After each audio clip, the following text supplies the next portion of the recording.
Good afternoon and welcome to all the attendees of this session, Safe Products in Our Homes, Understanding Trends and Preventing Fires.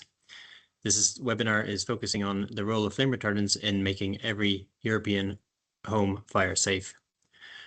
I hope you've been enjoying the webinars in this week, during this fire safety week so far. For those who have joined yesterday's Fire Safety in a Changing World, you may find this presentation and session to be nicely complementary, offering other information and details. Before we begin, I'd like to just share some housekeeping rules. So you'll note that other than the speakers, your microphones and cameras have been muted for a clear, strong connection. For our speakers, I'd ask that they would unmute themselves and put on their cameras when giving their presentations. You're welcome, of course, to use the Q&A function to ask any questions, and please do so throughout the session. We'll try and take some Q&As after each presentation, and then if the time allows, we'll take more at the end of the session. The slides of this webinar will be made available afterwards, and as you'll see, this event is being recorded so that it can be uploaded to the European Fire Safety Alliance website, and it will also be available on the BSEF website. To give you an overview about today's agenda, well, firstly, let me introduce myself. My name is Patrick Fox, and I'm the Head of Public Affairs and Advocacy at BSEF, the International Bromine Council. More on our association and brominated flame retardants in a moment. I'm happy also to welcome Petar Parushev from the Product Safety and Rapid Alert System from DG JUST, who will offer us insights into the safety gate and the trends in fire-related risks. Görkem Türer from eMobility Europe will provide us with a reminder on the guideline for the fire-safe deployment of recharging points in covered parking garages and where we stand now. And BSEF member Sander Kroon of ICL will share some concluding remarks and insights into brominated flame retardants.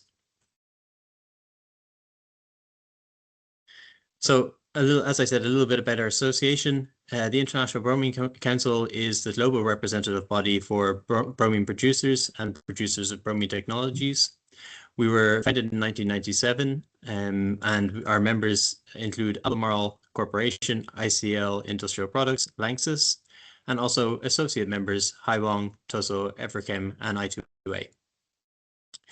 Our BSEF partners include the North American Flame Retardant Alliance, the European Chemical Industry Council, and Chemistry Australia.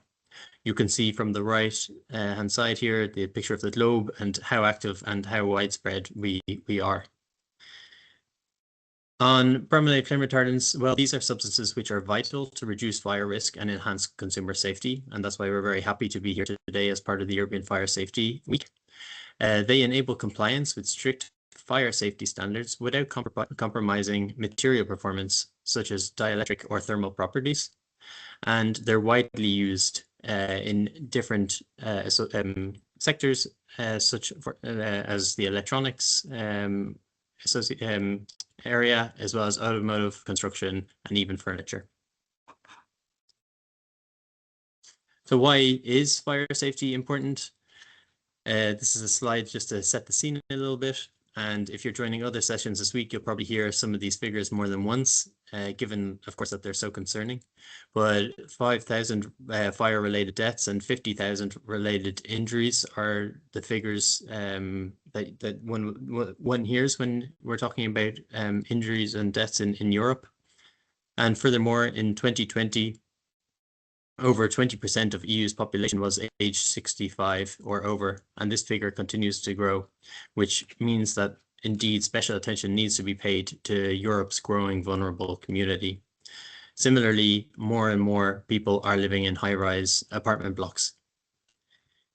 We also see a dangerous reduction in escape times because of the way we're living. It's changing. You've got more and more combustible material in your houses and offices. There's many different mechanical or electrical issues, and there's a trend, of course, towards energy efficiency. But with that, we see there's more heat, and more heat means potential more fire. It goes without saying that a fire is, of course, a very traumatic experience and a waste of materials. So of course, you'll have human tragedy, fatalities, burn injuries, but also you'll have materials that are damaged, contents are lost, water is wasted, and pollutants are released into the environment. And you'll have, of course, financial and psychological damage too. So that was just to set the scene a little bit. And with that, if go to the next, slide. Yes, I can. Then I'd like to pass now the floor over to Petar, who will introduce the safety gate and the EU rapid alert system for dangerous non-food products. Please, the floor is yours. Thank you, Patrick, for this great introduction and for setting up the scene so nicely. I will now move to introducing safety gate and how does it help to mitigate fire risk in Europe. My name is Petar Parushev. I work in DG Justice and Consumers in the unit dealing with product safety and rapid alert system. We are also responsible for the development and implementation of general product safety legislation. So what is Safety Gate? Safety Gate is a system that allows the national authorities to share measures taken against dangerous non-food products that have been sold to European consumers. It allows the authorities to react swiftly on removing these products from the single market, and also informs citizens about such measures taken by the authorities on the public Safety Gate portal. And the system was established back in year 2004. Next slide, please. The legal basis for the system at the moment is the regulation on general product safety, which we call also GPSR. It became applicable in December 2024. And before that, the system was functioning based on the general product safety regulation that was since 2001. The legal basis mandates the authorities to ensure that all products placed on the EU market are safe, including those from new technologies and online sales, establishing specific obligations for online marketplaces, and also for economic operators such as producers, importers, and distributors. Another legal basis is the regulation on market surveillance in the EU, which is called Regulation 2019-1020, that also establishes the compliance of products that are placed on the European markets. Next slide. We have also two other acts that support the general product safety regulation. One is on the rules functioning of the Safety Gate rapid alert system, and another one is on the roles of the Safety Gate national contact points. Next slide, please.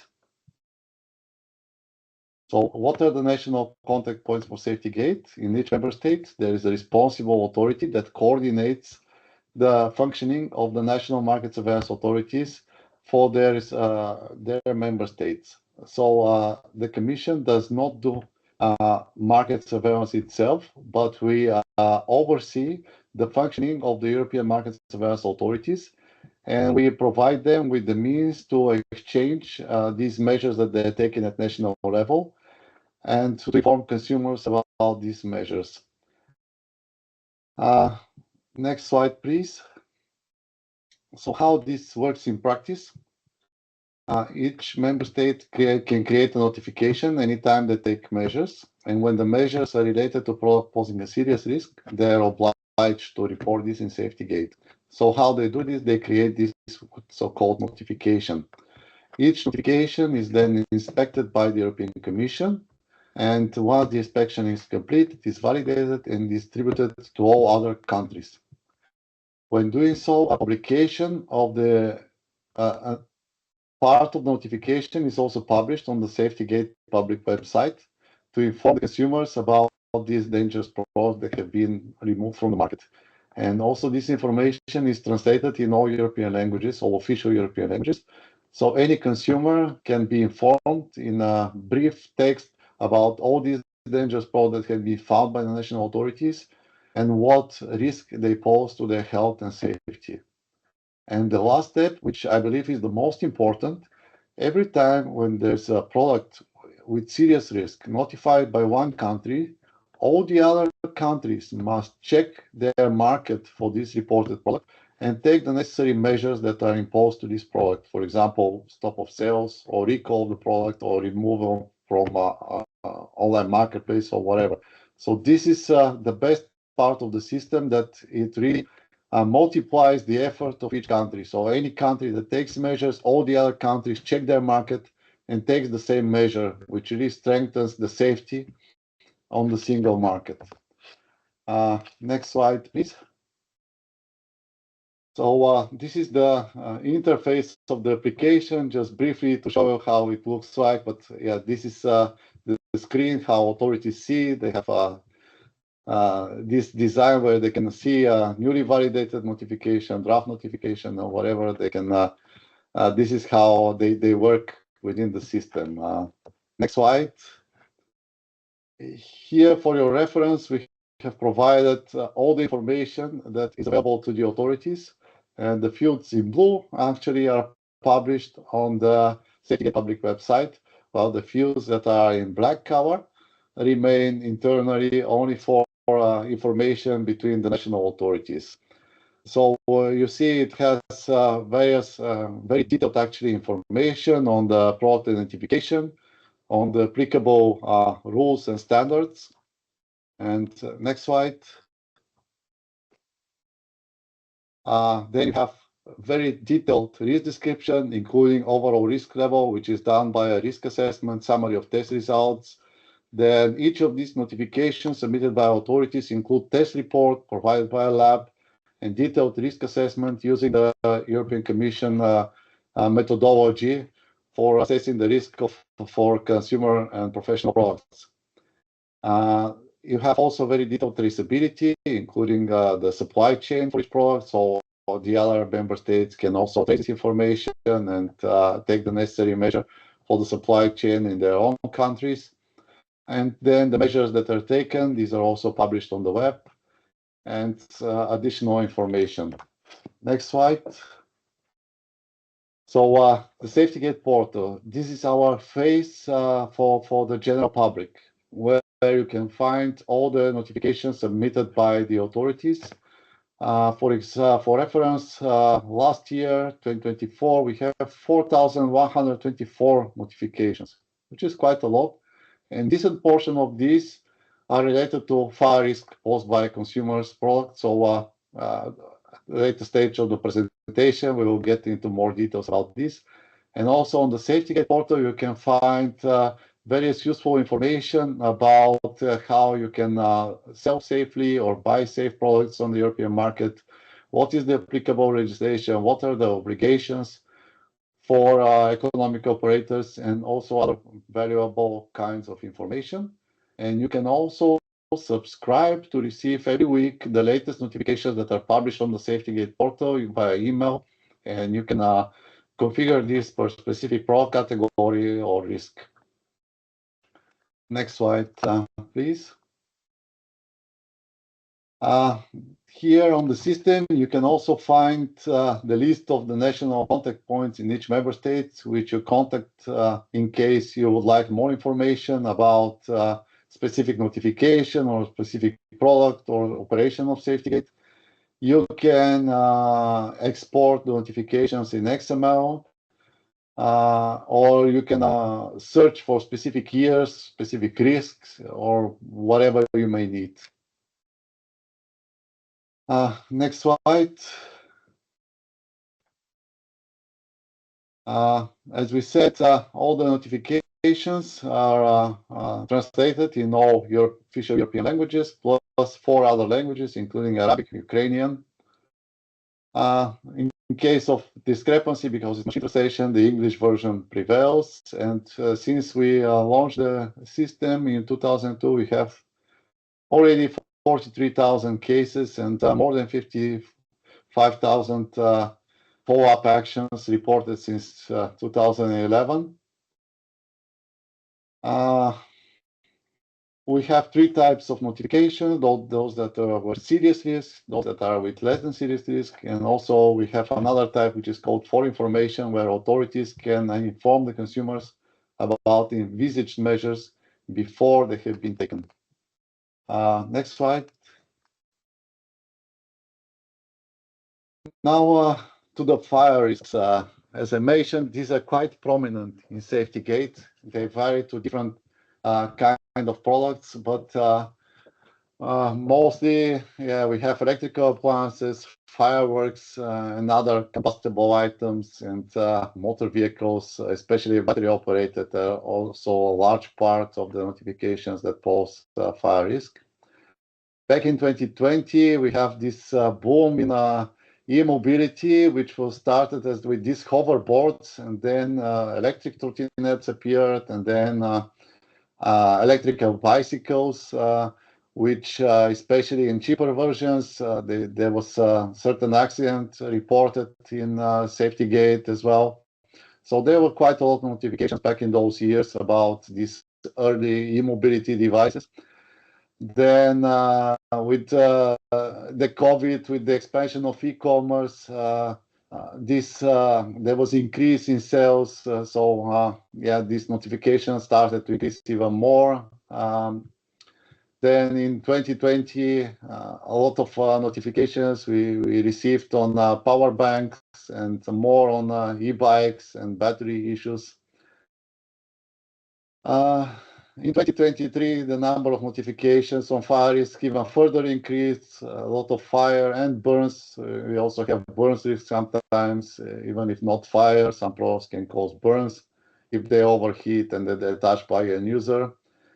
And then 2022, 2024, we have a record high number of notifications, and this was a respective increase in fire risk. By the way, in 2025, this trend continues. We have more notifications and more notifications of product posing fire risk. Although this increase doesn't mean that the market becomes unsafe, it just reflects the effort of the market surveillance authorities to check more products and to report more. So even if market becomes safer with the years, notification can still be increased in number based on the increased efforts of the national authorities to check more products and to report more notifications. We can move to the next slide. Some specific examples of risk. We have, yeah, as I mentioned, lithium-ion batteries in e-bikes, scooter, power banks, cordless tools, and sometimes even toys. Mostly the risk happens when the product is overcharging. For example, the products are left on the charger overnight, they're left unattended, and then this could result really in fire. We had a lot of examples of this in the system. So our advice to consumer has always been never leave e-mobility devices to charge overnight and without observing them. So this is really important, especially those that are bought from third countries that may not follow strictly the European standards. Another big example is extension leads, plugs, a lot of unsafe products in these categories, mainly because the cables, they can be, the cross section cannot be sufficient, so they can overheat when they use. The quality may not be sufficient, so with the prolonged use, they may start overheating and catching fire. Other products are small heaters, which can also pose fire risk, mainly due to poor manufacturing and also inadequate fuses, or sometimes even missing fuses can lead to overheating and fire of these products. We can move to the next slide. Yeah, specific examples of products and why the risk can happen. For example, With batteries, it can most common causes of fire risk can be thermal runaway, cell defects, or even if some cell within the battery is defective, can trigger a chain reaction and still the battery can ignite. Inadequate battery management, as we mentioned, the overcharging is also a serious issue. So even if the cells themselves are fine, if the electricity is not cut off when the battery is charged completely, then this can still lead to overheating and fire. Aftermarket use of battery packs, installing them on the products that are not designed to work with these battery packs, or even low quality battery packs can cause fire based on our information received in SafetyGate. Another issue is power banks and portable charger. I don't know if you saw the news a couple of weeks ago. There was a power bank that caught fire in an airplane mid-flight. So this was really a good example of how dangerous this product could be. So this is very important to always use power banks and other chargers, both from regular channels, and make sure that they're with proper quality. Sometimes all these issues can occur, and we always advise consumers to really take this into account. Next slide. Another common product is wall chargers and USB chargers.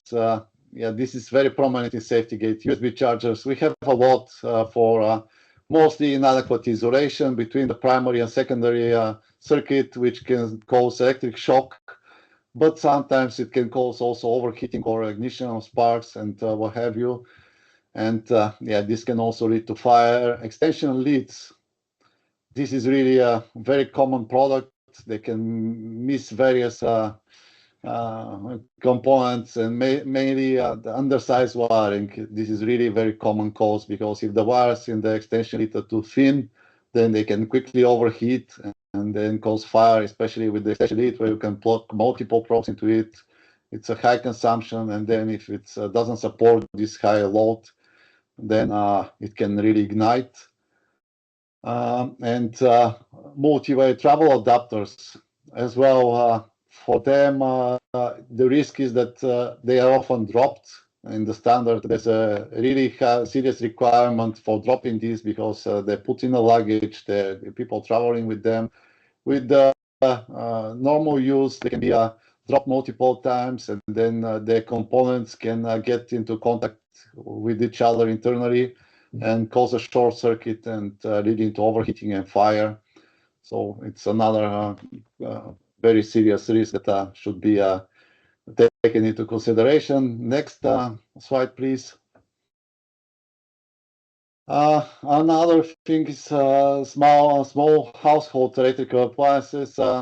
This I don't think I need to explain too much, but they inherently related to fire risk, like they operate at high temperatures, which can, if this is combined with a defective design, and they can overheat, catch fire.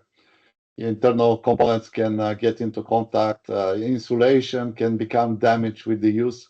So another thing for SafetyGate, we are looking for the risk over the full lifetime of the product. So this is how we do our risk assessment. The product should be safe through its entire life cycle, not only when it is placed on the market, not only when it is new, but it has to work throughout the foreseeable lifetime of this product. So for years and years, this should operate safely.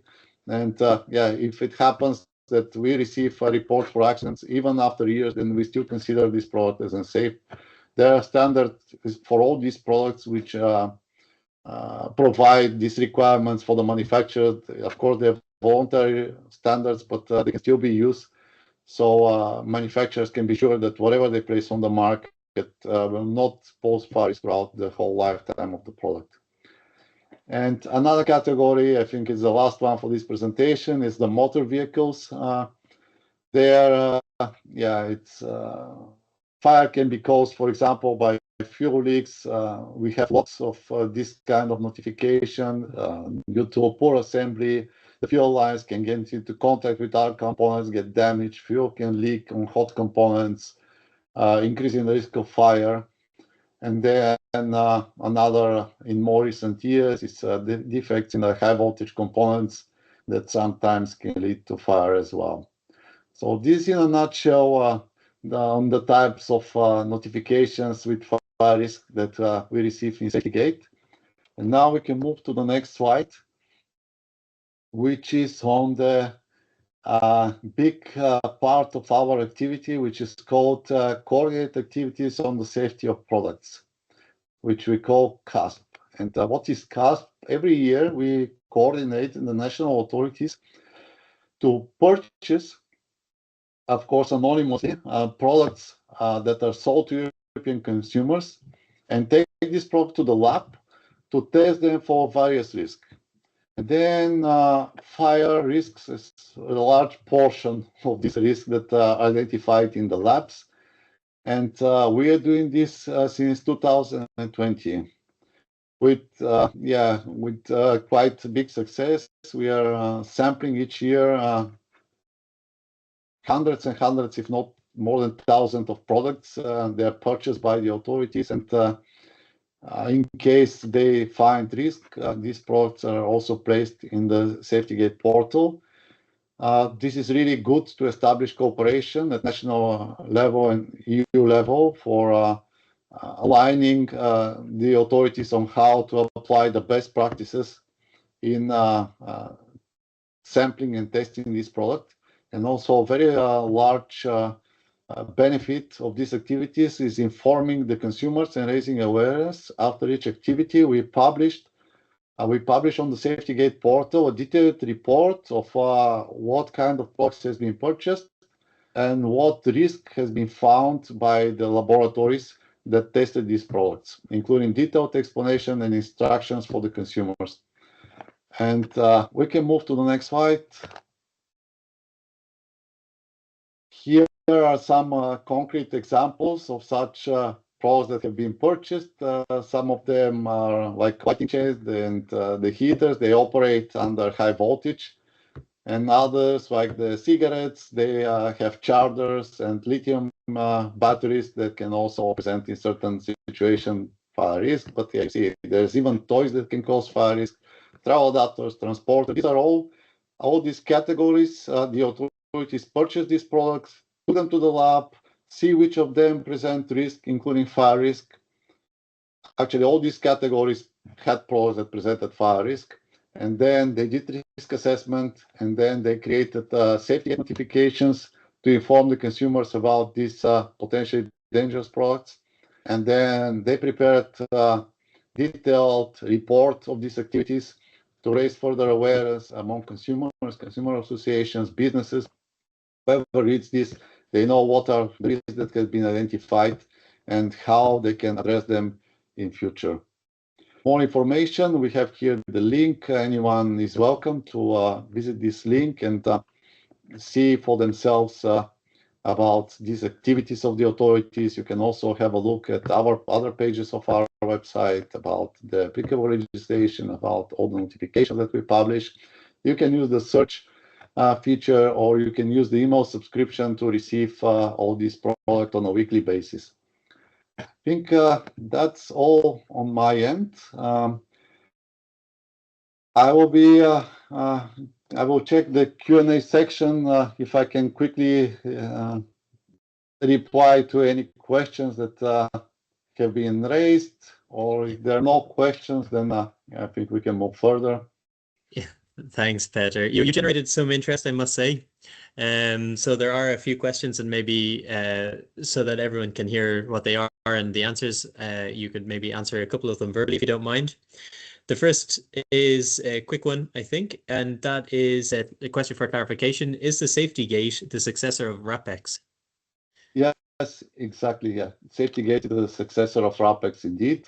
So yeah, that's true. we completely rename it as this is the new name mandated in the General Product Safety Regulation. So it was RAPEX based on the General Product Safety Directive. Now it is Safety Gate. I see quite many questions. Patrick, do I have some time to address this? Or yeah, I can just flag another one for you then, if that's okay. And that comes from a fellow commission official, Heikki Venänen, and he's asking, does the safety gate also cover online transactions, for example, products entering EU markets from outside the EU? Yeah, that's a very big portion. So we are covering all the products that are sold to the European consumer. And how do we establish this? If they sell in any European language, we say, okay, we say this targets European consumers. So if you sell in French, then you're on the radar, for example, or whatever European language you're using. Then we consider this is related to the European consumers. So even in other countries, the authorities are allowed to sample, to order products, to test them, and to put them in safety gate. And this is actually quite a big portion. And yeah, in the notification, when the product is sold on any online marketplace, it's also put in notification. For example, yeah, you can see the product description. We always say, okay, product was sold on this or that website. So people are aware, the consumers are aware when this product has been purchased, although this does not give the full picture. If it's sold on one website, there's a very high chance that the product is sold on another website. But this is also a part of the job of the national authorities to make sure that all websites that are selling this product are inspected and the product is removed from all websites. And then we have another tool which helps them in this. It's an AI-based application, which is called the e-surveillance web crawler, which automatically scans all the websites and see if any product that is reported in Safety Gate is sold on this website. So we are working really in this direction to make sure that when a product is reported in Safety Gate, it will be removed from all the sellers that are offering it, and it will not reappear for sale in the foreseeable future. Okay, great. Thank you. And thank you for your presentation again. I think that's offers a lot of new insights. It's very helpful. There are many other questions. You see them yourself as a presenter. Maybe if you would like to respond by writing, please feel free to do so. If we still have time at the end of the presentation, and if you're still able to hang on till then, perhaps we can take one or two more also verbally so that our audience can also hear those questions and those answers. Great. Great. Thanks again, and we'll move to the next slide.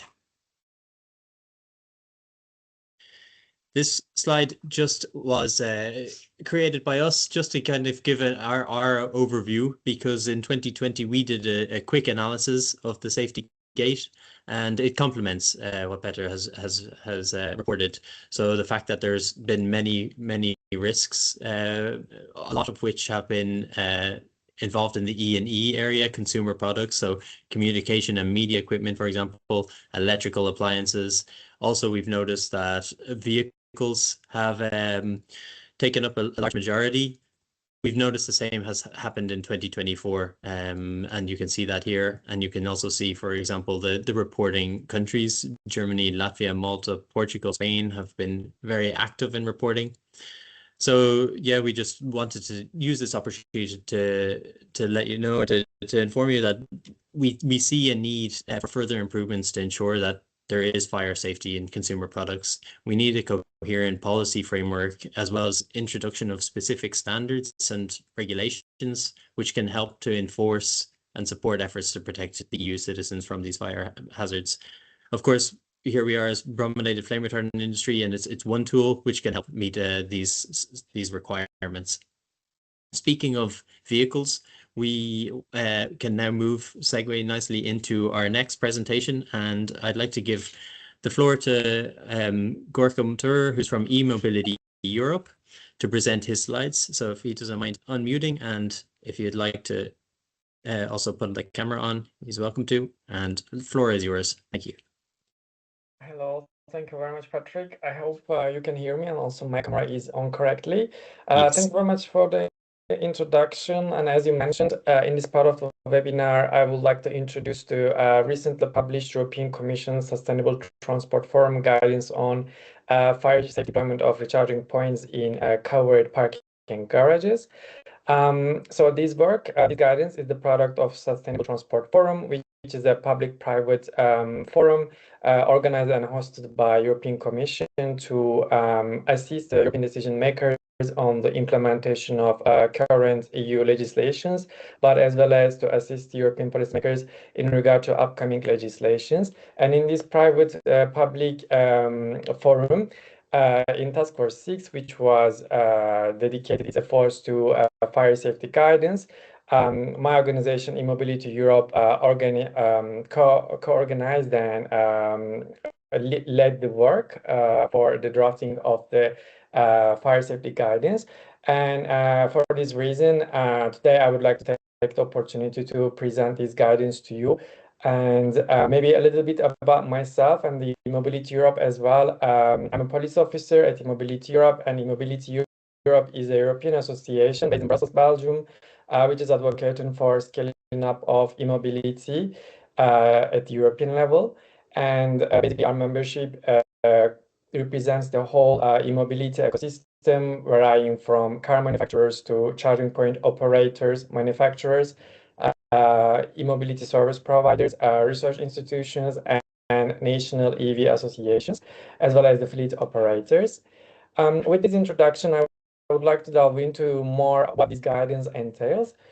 So in the next slide, I think I would like to start with the reasoning behind the drafting of this guidance. So basically, in a conversation with the European Commission, we understand that there has been some legislations, regulations in place in some member states, which was actually impeding the deployment of charging infrastructure in buildings, which is of course in clash with the European Union's climate and industrial strategies. So in order to address those concerns, the guidance is drafted, but there are also other reasons, such as today we see more and more electric vehicles on the road, which means that they will need private charging as well where people live. And in this case, of course, we need to reconsider certain fire safety measures in our buildings to accommodate those new demands.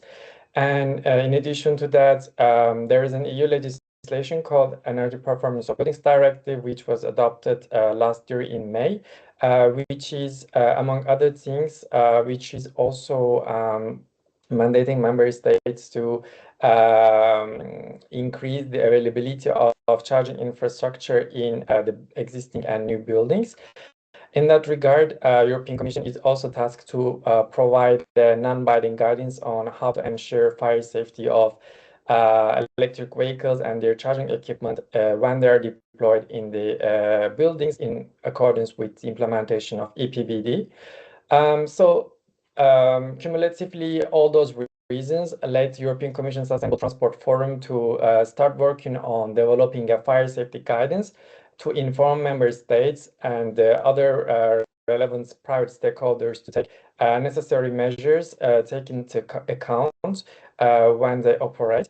In this regard, we started our work in February 2023, and the report of Sustainable Transport Forum is already done and published in February this year, which is accessible on the website of EU Publications Office. However, I'm also happy to guide you how to find it in the Q&A section, or maybe in the follow-up this webinar. We could include the link for you to download and read the guidance. And in the next slide, I would like to also already introduce you the structure of the guideline. So in this guideline, the Sustainable Transport Forum started analyzing current myths over the fire safety of battery electric vehicles, and then actually provided the different opinions on that.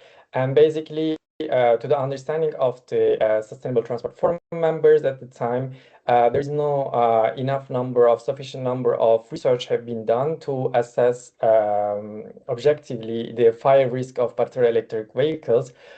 For this reason, we need more research and testing to better understand the picture. However, based on the existing research, it shows that battery electric vehicles do not pose a greater risk than their IC counterparts. However, they pose a unique challenge. So basically, based on the current findings, they are not more risky, but they have their current unique challenges that need to be addressed. And that was one of the main reasons of drafting these guidance. And this is also to say that the scope of the guidance was M1 category battery electric vehicles, and we only considered lithium-ion battery vehicles. So that was the scope of the guidance.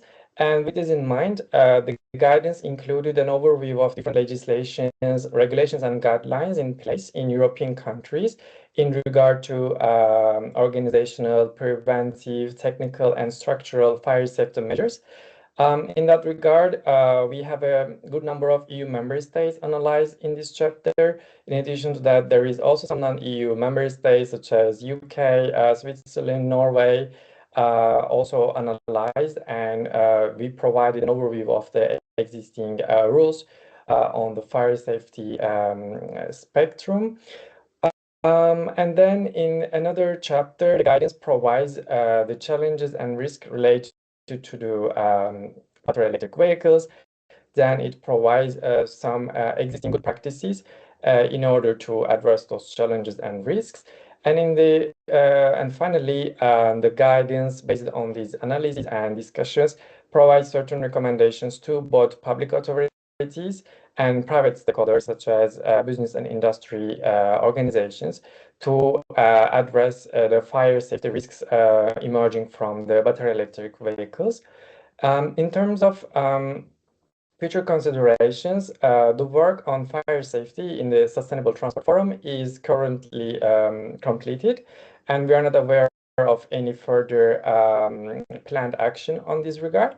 However, yeah, in the future, European Commission will inform the stakeholders if there will be further work. However, now I would like to emphasize that the work on this topic is at the Sustainable Transport Forum is completed, and it depends on the European Commission to decide if further work would be needed in the future. With that, I would like to already move on to the next slide, where I can mention in more detail the risks and challenges identified in the guidance related to battery electric vehicles. So first of all, of course, lithium-ion batteries may cause jet fires, thermal runaway, or vapor cloud explosions as a fire safety risk. And in addition to that, as in the previous presentation, it was mentioned, improper usage or deployment of charging infrastructure also poses a fire safety risk. And in regard to the human safety and firefighters, basically, of course, battery electric vehicles as their ICE counterparts consisted of certain chemicals, and therefore the fire of an ICEV vehicle basically cause in the emission of chemicals and poisonous gases, so which is of course a threat for the human safety and for the security of the safety of the firefighters. I think in the next slide, I would like to also take an emphasize on points related to the brominated flame retardants in the guidance. So the guidance identified that halogen containing materials such as brominated flame retardants are more challenging to ignite and burn more slowly than non-halogenated equivalents. This slower burning rate can result in a reduced release of gaseous combustion products, especially if late ignition or rapid self-extinguishment occurs. Yeah, this discussion at our task force and the experts, based on the discussions with them, this is a statement that was included in the guidance related to the brominated flame retardants. With that, I would like to move on to the other challenges and risks identified in the guidance related to the fire safety of battery electric vehicles. So one of them is related to the parking operators and building owners.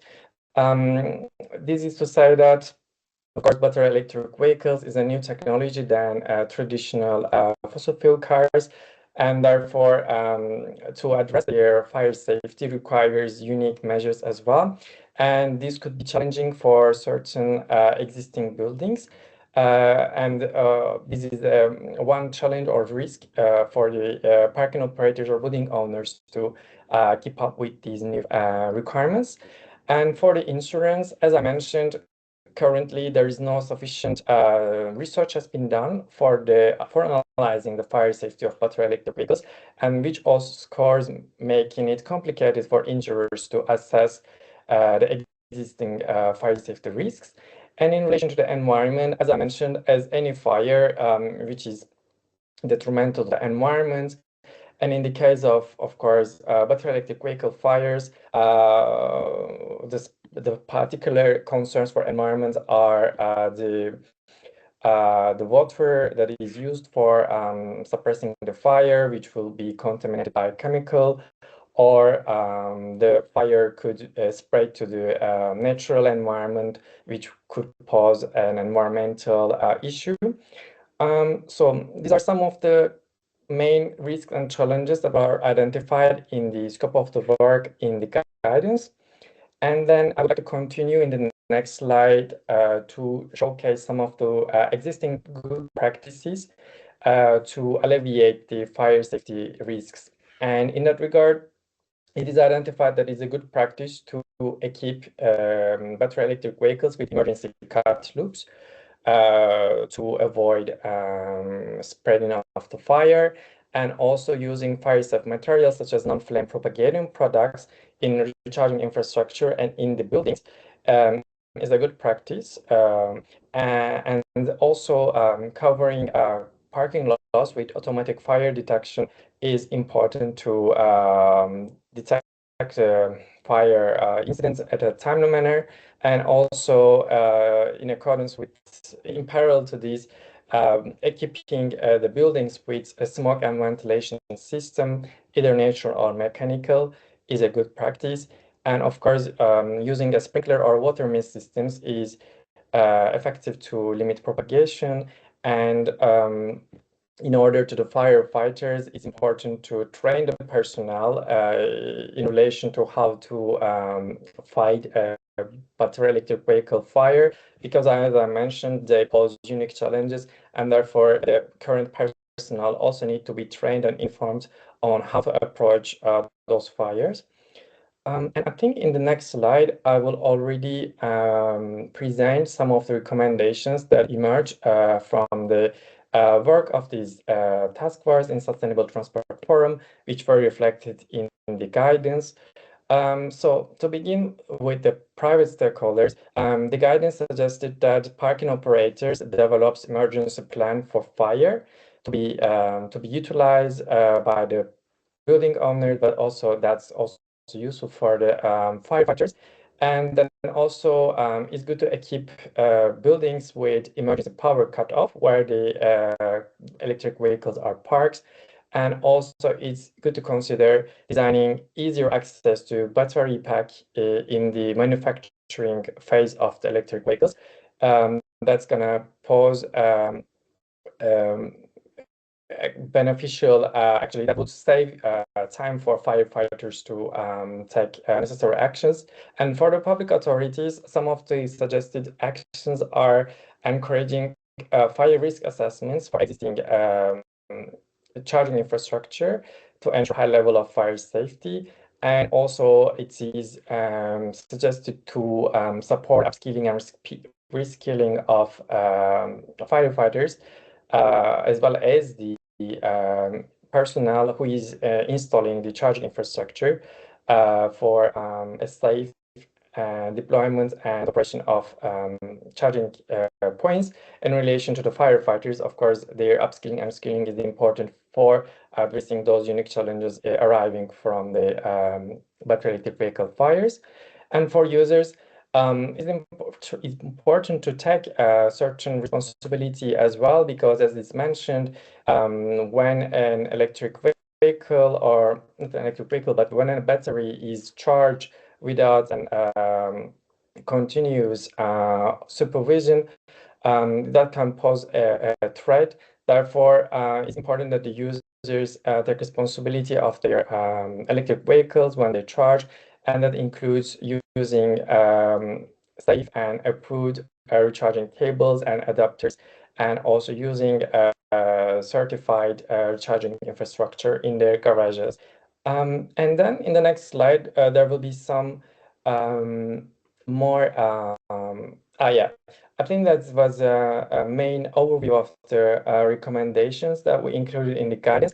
And this is a quick also overview of how we disseminated the work and the guidance. So basically, this work has been presented to member states representatives in the context of European Commission meetings. And also, there was also last year in the EU Safety Week, we also participated and we disseminated the preliminary outcomes of the work. In addition to that, I would like to add that this guidance contributed to the European Commission's work on fire safety guidance that was published in June this year to support the implementation of Energy Performance of Buildings Directive. As some of you may know, so basically European Commission was mandated to provide a non-binding guidance to member states to implement Article 14 of EPBD, which includes also some provisions on fire safety.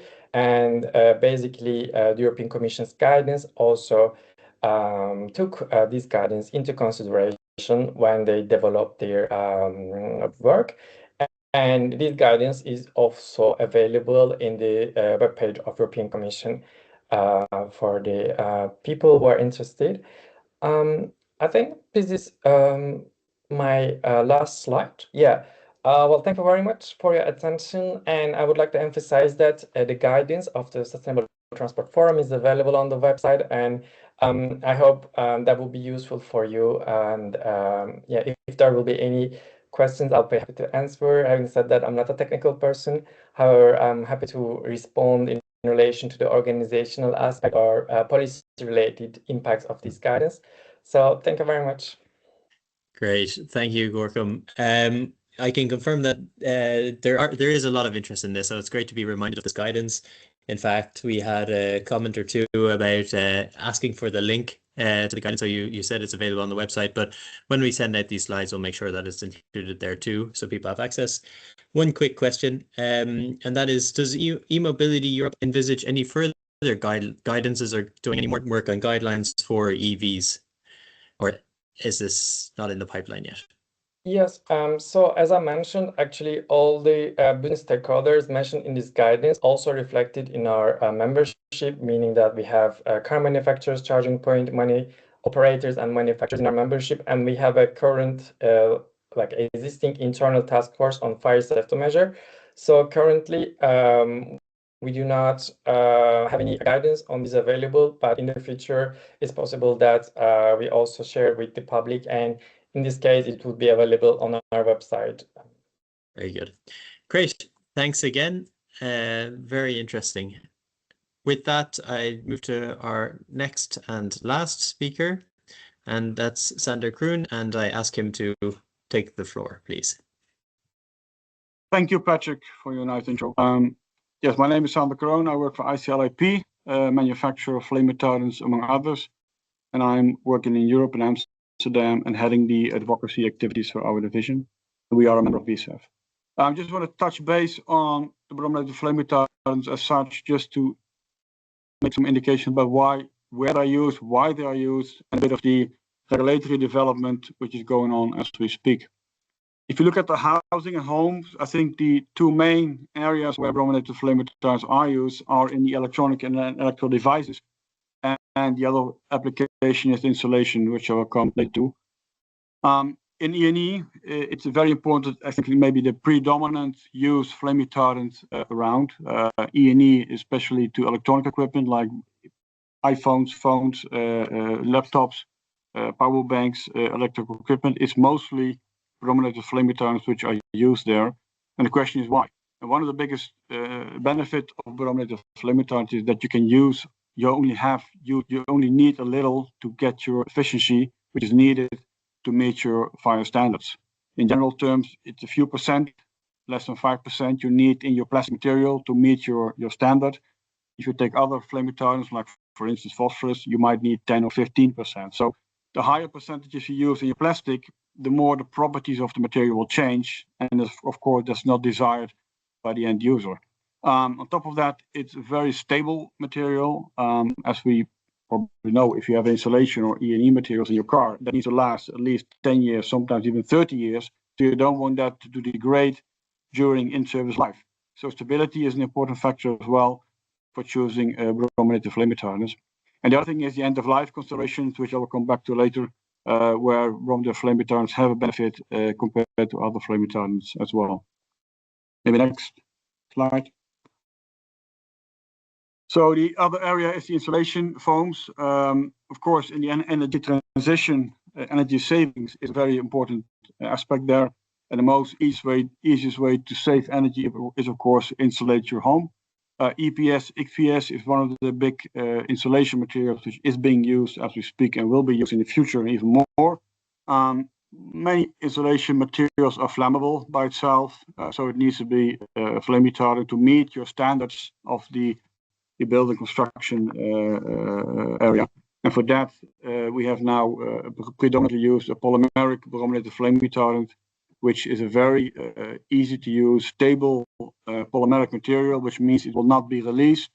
It's a very big molecule, which is no toxic issues. It's very stable, so it can last for many, many years. And installation, you mostly see 30 years or plus. So that's a very important aspect of the brominated flame retardant used. And of course, insulation foams is very much used now because of the high thermal performance and stability in the homes. The aspect of end of life, which is also relevant for foams in insulation. When you are demolishing a home, you want to have that separated from the other rubble. And you can also isolate brominated flame retardant foams easy from non-brominated flame retardant foams, because brominated flame retardants have some key properties, which are the density. They are very heavy molecules, so you can separate them at end of life at recycling plants by density separation. Density separation is already a used technology to separate materials, and you can make a distinction between non-brominated flame retardants and other flame retardant plastics or foams, which by using density separation technology. On top of that, there's a technology called XRF, which is a technology where you can detect the bromine molecule actually in the foams, and in that way you can also separate them at end of life in specific techniques which are being used there for separation purposes. So it has some benefits over other flame retardants for separation and end of life. Next slide, maybe. I just come back on the regulatory aspects. As you might know, there are some developments there. ECHA, European Commission, in March 2023, they launched the regulatory strategy for flame retardants. They were looking there at how can we look at grouping of flame retardants when it comes down to regulatory aspects, restriction or authorization. While they think that grouping is easier than assessing every substance by itself. This has led to a proposal and a report which was published some time ago, and they are now in the process of proposing restriction for some certain, I think a small group of aromatic brominated flame retardants, because they have certain properties like VP, VB, and will become an SVHC. That may be true, but if you look at the impact it might have in those small group which is now being proposed, are some key flame retardants listed there, and it will have an impact on the supply chain. We looked into that more deeply together with our own value chain, and if you would simply take out one of the brominated flame retardants from the electronic and electric equipment, or from the plastics used in aviation and the car industry, it will take years and years to replace that with another material and to get to the same accreditation line to get it implemented in a new car. This has to do with the fact that the properties are very crucial for automotive and aviation, for instance. Plastic need to fulfill their flammability criteria, but also the mechanical criteria and also other criteria. So any new flame retardant used in that polymer has to go through a very strict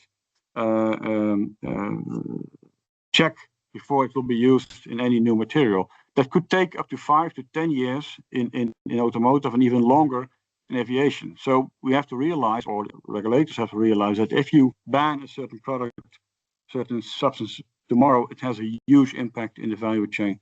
Apart from that, if you find an alternative that might be applicable in that polymer, the question is, it might be their regrettable substitution, because you don't often know what are all the aspects there. Are the toxicological endpoints all being covered? Is the product really safe? Under the REACH concept, you have to do testing in time when the volumes get up. So sometimes you have a new product which might be perfectly well fitting, but you don't know all the human health and environmental aspects. And after 10 years, you suddenly find that there might be some endocrine disruption or anything. Then you can start over again by scratch one with a new product. So that aspect of regrettable substitution is, of course, very important. You need to have alternatives which fit, which meet the flammability standards, and are also totally safe from a human health and environmental perspective. And that's not easy, maybe even impossible at this stage. So implementing a ban has consequences and need to be done in a proper way together with the value chain. Next slide.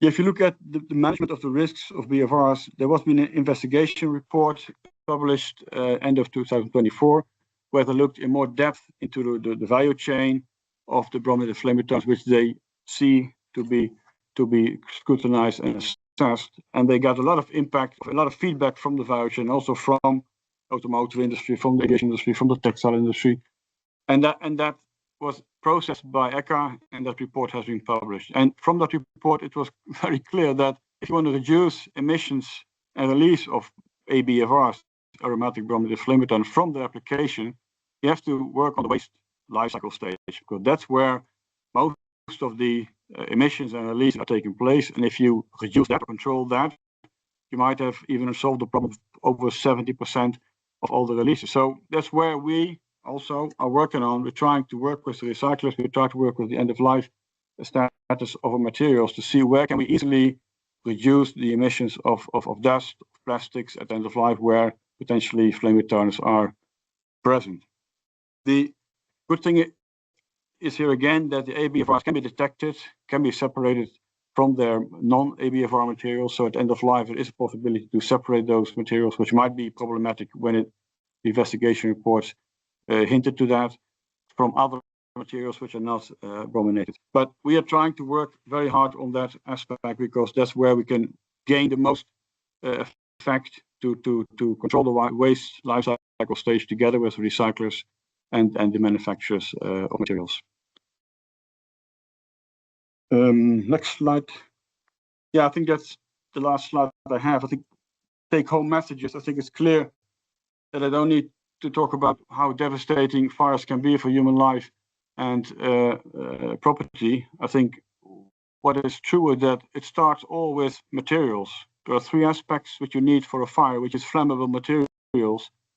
You need, of course, an ignition, and you need oxygen. And 2 out of 3 flame retardants can play an important role in reducing that, reducing the fire propagation and reducing ignition, meaning that people have more time to leave their homes and we can save lives.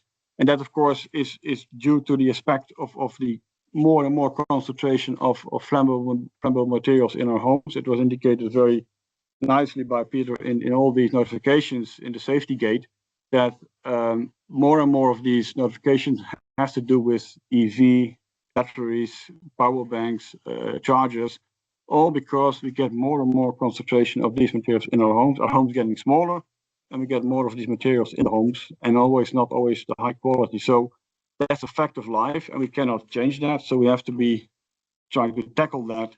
And I think the safety gate and CASP, but also the STF guideline is, of course, a way to tackle this. But it starts with materials, and materials are flammable by nature. Most of the materials which are in the house are polymeric of nature and which are flammable. They need to be controlled. You have standards for that. We have flammability standards and then fire safety standards for all materials out there, but they need to be handled strictly and they need to be in place at all cases and they need to be at a high level. And that's, of course, where we as BSEF will work hard on together with EURVZ, because there are examples in the world where they were having sort of chemophobia. I'm talking now about California and the US, and they actually thought, okay, let's move away from flame retardants in furniture because they thought that flame retardants might cause issues for human health. We think it's chemophobia, but that's a discussion we can have separately. But in fact is that due to this removal of flame retardants, the flammability standard would no longer be met.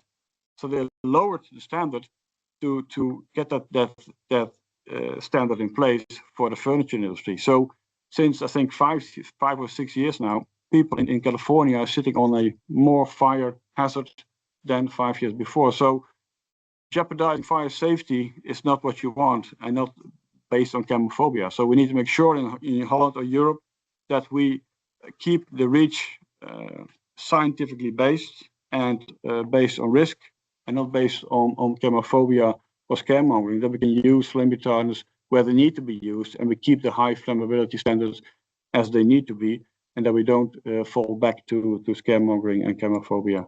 So that's what I want to bring to the table today. We will work with the EURVZ to keep those standards high, as BSEF, like I said, and continue to do that. Thank you, and back to Patrick. Yes, thanks very much, Sander. We're a few minutes over, but I'm glad that everyone was able to stick with us. We unfortunately don't have much time for Q&A, but I note that any questions that were being asked were being answered in the chat. There's just one that's outstanding, and that's for Sander, since he just presented. And there's a question with regards to flame retardants in insulation foams as an example, but are there other examples where flame retardants are contributing to the green transition? Maybe you can quickly answer that one. Thanks. Very clearly, I think transition, I think we see, of course, solar panels, we see wind turbines, we see energy storage systems. All these things are, of course, a hazard risk, and that's where flame retardants can play an important role to avoid fires at those places. Those real big battery stations you see now being built sometimes in the vicinity of homes, they need to be really fire safe, and you need flame retardants there to keep fire in check, no question. Great, thank you, Sander. With that, I'd like to conclude and close this meeting. So thanks very much for everyone who's been able to participate today. Should you have any questions, please use the invitation that I sent you as an opportunity to respond to and ask more questions. We're here to answer. I'm sure my colleagues online, also the speakers, would also be happy to take some questions in written format. Please also look out for the slides and recording of this event. They'll be available on the European Fire Safety Alliance and BSEF websites, and feel free then to share these with your colleagues. There's another event starting shortly, so do stay tuned and look out for that. And with that, I'd like to wish everyone a good rest of day and a great rest of your European Fire Safety Week. Thank you very much, and goodbye. Thank you.